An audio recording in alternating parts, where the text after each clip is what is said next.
How do I charge a car? Can I charge it in the rain? How far can I drive? Electric car? What's a power grid? Is V2G possible? What is V2G? Do I get free parking for my EV? Hello, everyone, and welcome to Electric Avenue, a podcast about the electric mobility revolution and new energy economy as seen from our perspective out here in Central and Eastern Europe. I'm your host, Aaron Fishbone, Communications Director at electric mobility charging services provider Greenway, based in Bratislava, Slovakia.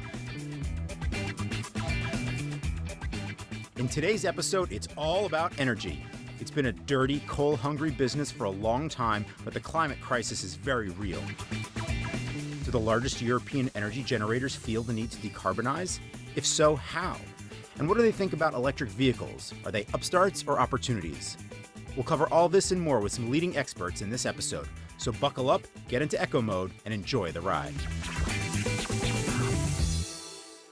It's been longer than we meant it to be since our last episode, but it's been a very active few weeks. Work at Greenway has been very, very busy. We now have 186 charging stations in operation in Poland and Slovakia. AC, DC, highway, shopping center, hotel, you name it. So that's been keeping us going. In the meantime, we have recorded a bunch of great interviews, though. We can't wait to share them with you in upcoming episodes. But right now, today, it is the end of June, and it is hot in this part of the world. It's literally 36 degrees Celsius, that's almost 97 degrees Fahrenheit for those of you listening in the States, right here today. And so there's no place I'd rather be right now than this air-conditioned recording studio. But I know that there are a number of harmful effects that come from this air conditioning, from producing greenhouse gases to pushing heat outdoors to using electricity, whose impact on the environment ranges considerably depending on how that energy was generated.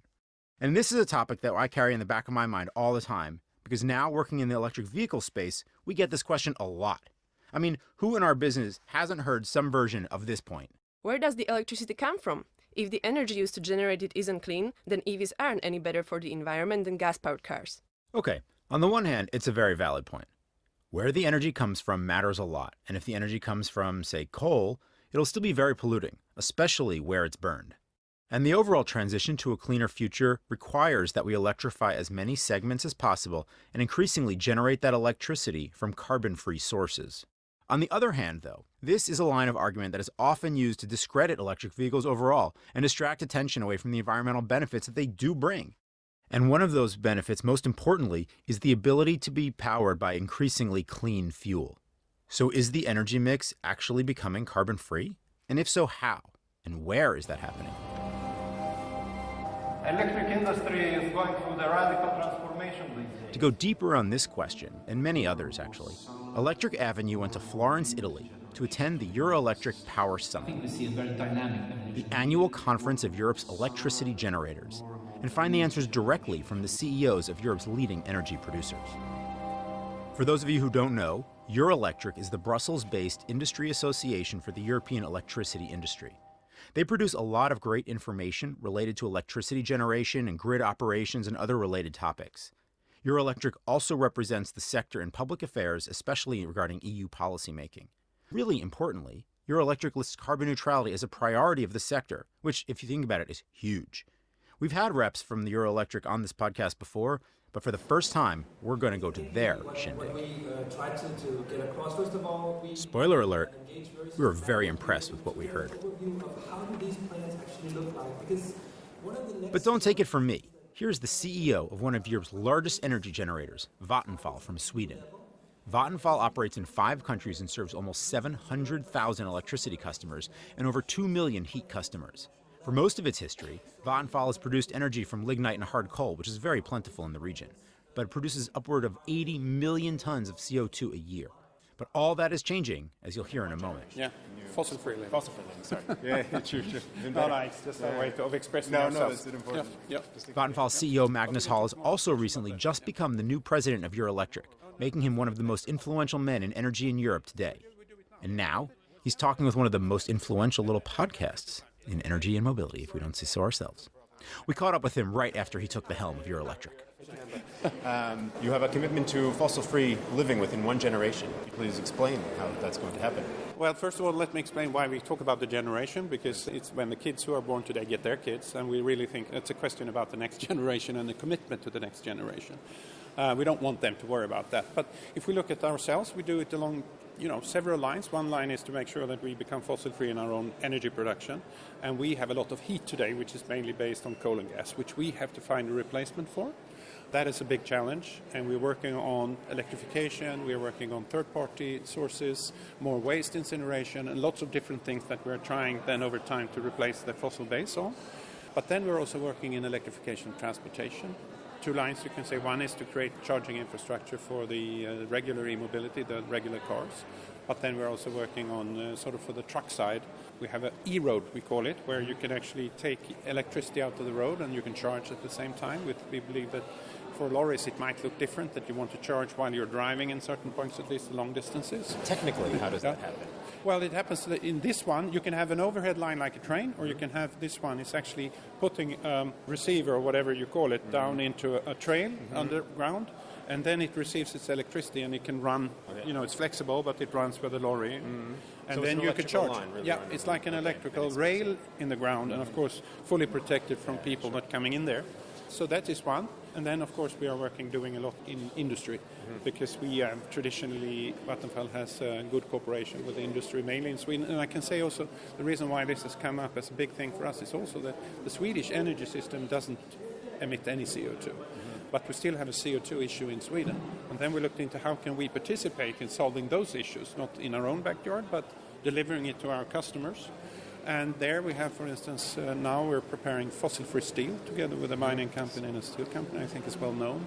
We're looking at how we can reduce CO2 emissions from cement production, how we can reduce CO2. We can actually, where you can use hydrogen, and all these are hydrogen-based technologies, where you can actually take renewable material, turn it into traditional diesel fuel, and then you use a fossil-free hydrogen as one of the parts that you take into a refinery and crack it. So we think for us, do new business on that side. Those three areas, heating, transportation, and industry, is a great complement to ourselves also solving our own problem. And we see immense business opportunities in this. So you're a very unique perspective in the sense of being an energy generator, but also now, as you said, operating your own sort of electric vehicle charging infrastructure. Yes. Talk just briefly a little more about that side. How do you envision the whole electric vehicle business then, from your perspective? Well, I think it's much too early to say what it will actually look like and where we will earn our money. We think that the business model is, it might change over time because there are so many operators in there, and I think it's sort of a new ground that we're breaking. What we're doing is trying to make an as open system as possible for charging. We're not engaging in fast charging, not very much. We have an agreement with McDonald's in the Netherlands where we are installing fast chargers because that's where you can really use it. You take something to eat or something, but otherwise we are applying to offices, to official buildings, also to homes, and then you connect them to a system which we want to be an open system so that it could be roamed, that other operators can also take their business on them, but we then take a fee for the administration.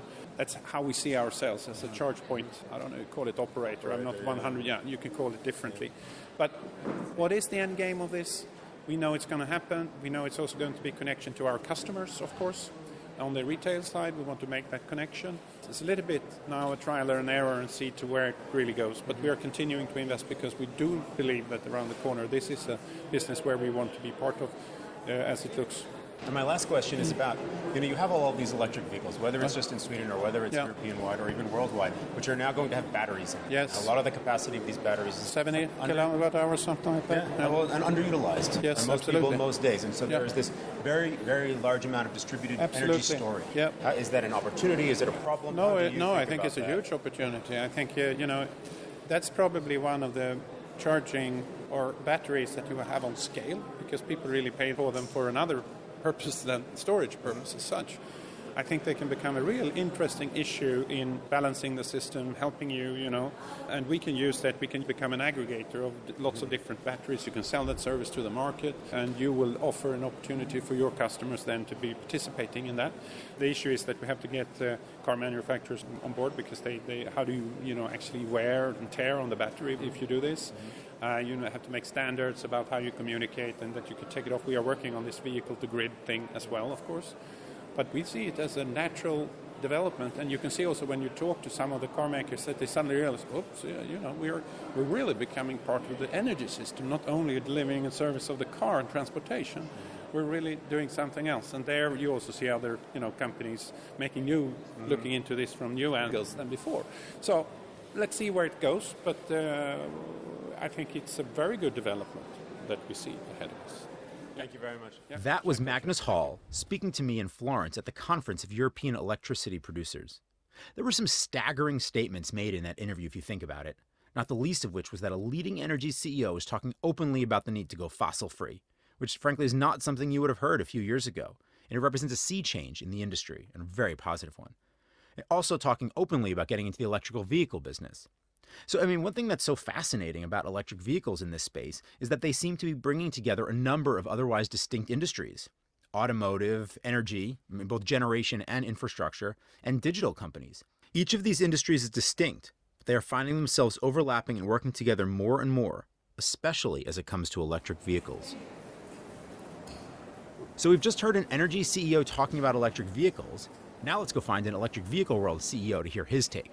I have just the right person in mind, too. Let's see if we can find him here.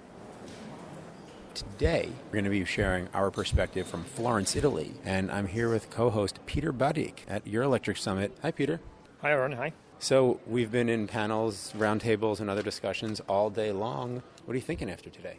For us, it's a kind of a special conference because it's not dedicated only to electric vehicles, but rather talk about much broader topic, which is the electricity and electricity generation and how the electricity to our vehicles will be generated and distributed. But in general, it's very important for us to be here because it's one of the questions which we receive all the time, and it's a very valid question, where we get the energy to drive all the electric cars. It should be renewable, it should be cheap, it should be available, it should not threaten the energy system. So these are very important questions which touch our industry as well. Therefore, we are here, listen, and trying to contribute. That's true. The types of people who own EVs now really are the type of people who also care where their electricity comes from. I agree. We hear that question all the time. So what have we learned here at the Eurelectric Summit today? I think probably the most important thing which I observe here is for the first time seeing on such a big conference talking people from the energy sector about two markets. One is the energy generation and second is the flexibility market. Mm-hmm. So it's really thinking about in two things. One is to generate the electrons and do it in a very efficient way, and it seems that the renewables become probably the cheapest source of energy generation. So the cheapest way how to get the electrons is extensively the renewables. On the other side, we need to provide a flexibility to the system to be able to integrate these renewables and as well to do it in an effective way. So actually, let's just step back for a second and start at the beginning. The companies who are represented here did not necessarily care where the energy came from, or it was not on the agenda, this issue of renewables.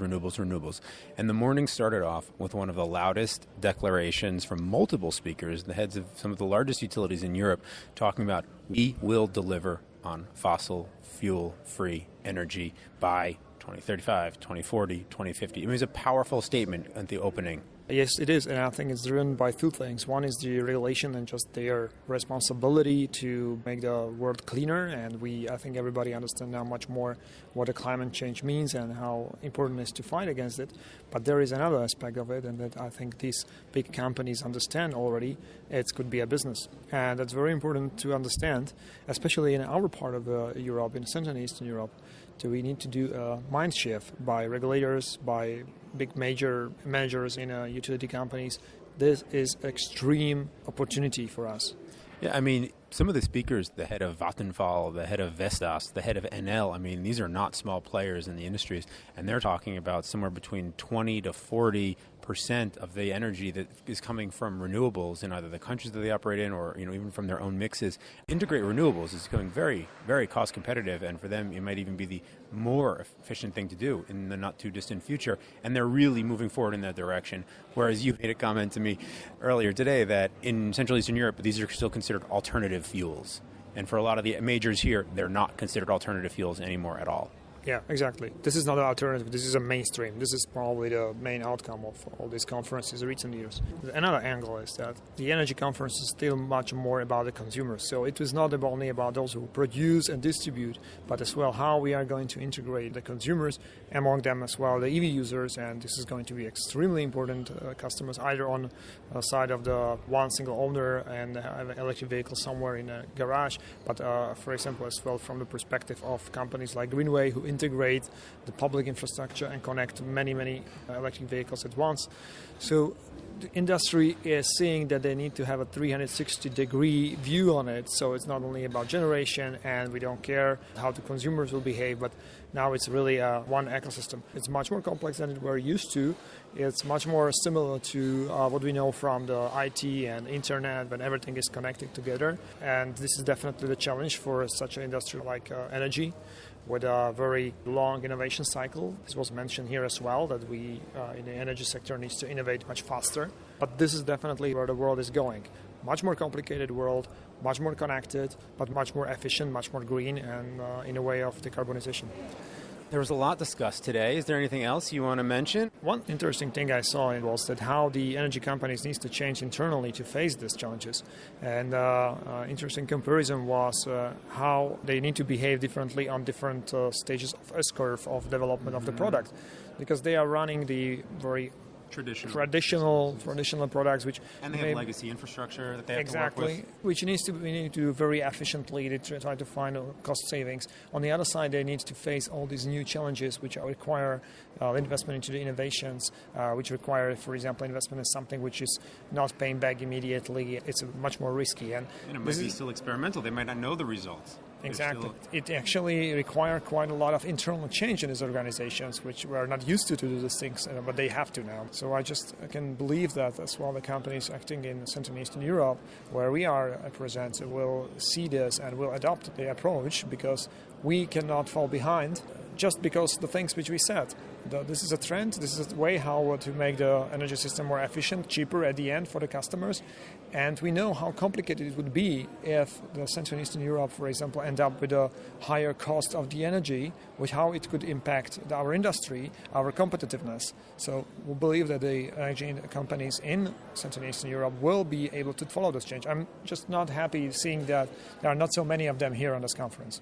Chez is here from Czech Republic, some of the MOL group from Hungary, and the Polish Electric Association is here. Yeah, but not really the majors from the industry. And can you see that there is a head of the NL, there are heads of the Vattenfall. Really important people being here on this conference, understanding the change.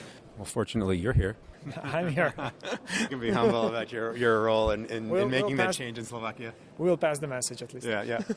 I mean, I guess this also touches on another one of the major points that was made, which is the importance of interconnections, cross-border grid connections and cross-border energy markets, which could mean that the changes that are being made in Scandinavia, Italy, other places in Europe we're talking about today could also seep into Central and Eastern Europe. Yeah, definitely it will. I think interconnection is a big topic. I don't know about it so much. At least what I understand, there is a strong push from the European Commission and from the Europe in general to harmonize this market and to, for example, the customers in Holland to buy flexibility services in France or in Portugal, and so therefore the local players need to be competitive.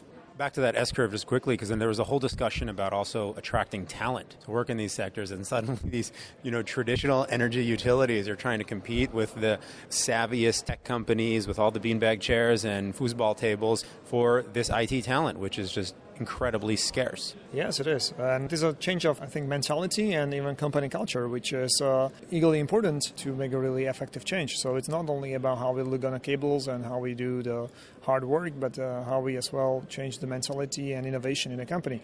If you look on the innovation cycle, how long it takes companies to innovate. And there was one interesting question regarding the amount of money which goes to innovations and new products, and comparing that, for example, in the energy sector, it's a 1%, but in a car industry, it's a 5% from revenues every year. And I think the answer is exactly in the speed of the innovation cycle, because if the energy sector was used to innovation cycle of 25 years multiplied by 1% from revenues, they have 25%.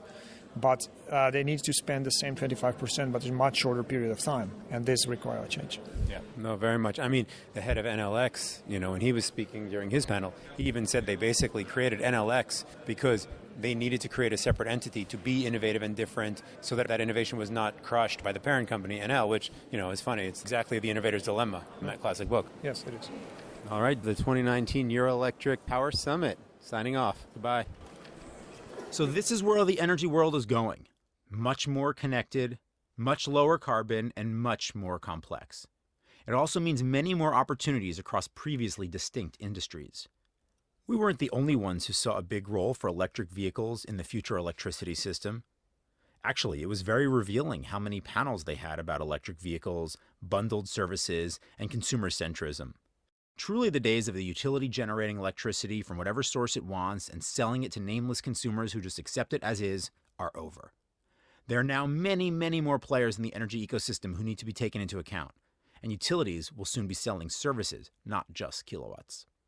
Everyone at the Power Summit seemed to agree that electric vehicles, charging infrastructure, and the distributed energy storage capacity that they represent have a very large role to play in this new energy ecosystem, even though that role is still to be defined. That's our show for today. On the next Electric Avenue, we'll talk to another electric vehicle world CEO who we met at Florence, Pasquale Romano, CEO of ChargePoint, the largest electric vehicle infrastructure company in the world. So you won't want to miss that. If you like this episode, share it with a friend. The energy transition is going to take all of us educating our friends and families to what's going on. I mean, one of my friends just got a new job and now he has to drive to work, so I sent him a link to this show to share it for his commute. It's that simple. We're on all the podcast platforms, Stitcher, iTunes, SoundCloud, Spotify, you name it. So you can find us wherever you find your podcast. You can also check out some of our previous episodes, which feature debates on the connection between electric vehicles and the energy system. From distribution tariffs, which is the prices that companies pay to connect to the grid and reserve power, to the role that charging infrastructure plays in serving as a bridge between batteries in the electric vehicles and the grid itself. There's a lot of great content there for you on this topic. I want to thank our production team of producers Katerina Urban-Richterova and Oksana Ferencova, and our marketer, Julia Birchakova, who just made her podcast cameo in today's episode, in fact. And last but not least, thanks to you all out there for listening. Enjoy the summer, and make sure to tune in to Electric Avenue again in 2 weeks' time for the ChargePoint interview. Until then, this is Aaron Fishbone wishing you many happy and safe electric kilometers on your summer EV road trips.